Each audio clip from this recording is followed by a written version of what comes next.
Alice from Hillsborough Title are back with us to kind of explain a little bit further. Hello, wow, good can to you see believe you. it's already almost Thanksgiving, and it's like just yesterday we're preparing for Halloween, and here we are already. I know, again. So my first question, is it wise, is it smart to get these deals done right at the holiday season time? Well, I think one of the things to consider is that during the holiday season, which people would seem as the slower months of real estate, the people that are buying are pretty serious. So you do have less showings if your home is for sale, for example, but the buyers that are coming into your home are definitely more high impact buyers. They're ready to make some moves. Less tire kicking going on during this time of year for sure. Well, we mentioned these three things that you should consider. Where do we want to start? What's number one? Well, sure. One of the things to consider is that when closing during the holidays, property taxes are usually due in November. So for a home seller who has a mortgage on their property and they escrow those taxes with their lender, they may have an escrow holdback because that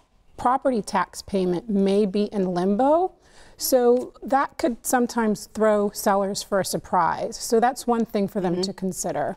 I know another thing we were talking about, it is the holidays, and you have to be cognizant of when places are going to be open and closed. Correct. So for this year, the last day of the month happens to fall on a Friday, which in our industry we call a double-edged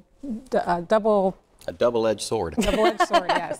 But that also impacts homestead. So you have to be owner of record by January 1. Yeah, talk about what homestead is for those who don't know. I meet people that didn't even realize they could sign up for homestead. You know what? People that are not from Florida, it's like, man, we have no state income tax. Hello. And we have a homestead, a $60,000 homestead tax exemption, which means you don't pay taxes on the first $60,000 of value of your home. So if you can find something that's priced at $60,000 or less, and you homestead it, you don't pay any property taxes in Florida. So when are those deadlines that we have to make? Certainly when you're buying at the end of the year, we need to be careful in making sure we're getting that done. Yes, so you have to be owner of record by January 1, which means for this year you have to close by December 29th.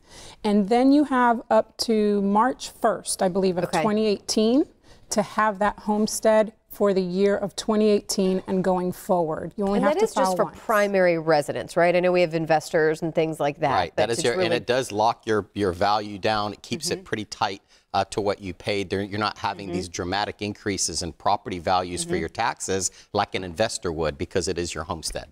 Now, if you're selling a home during the holidays, can you decorate? This is kind of a left field question, but it is, I mean, you're kind of the experts in how you should stage your home these days. I say yes, but get your pictures taken prior to. Nothing like your home doesn't sell over the holidays, and March of the following year you still see the Christmas decorations out. Doesn't happen with the Elliott Associates, but I have seen that in the MLS. So be careful who you're listing with. I think there's a whole website on bad real estate pictures. I can yes, see I love some of those in there. All right. Well, guys, thank you so much for being here again this week. We look forward to seeing you and your team next week, and happy holidays. Happy holidays. All right. So there's the number if you want to see past segments as well, but there's the number to call and get more information today as well.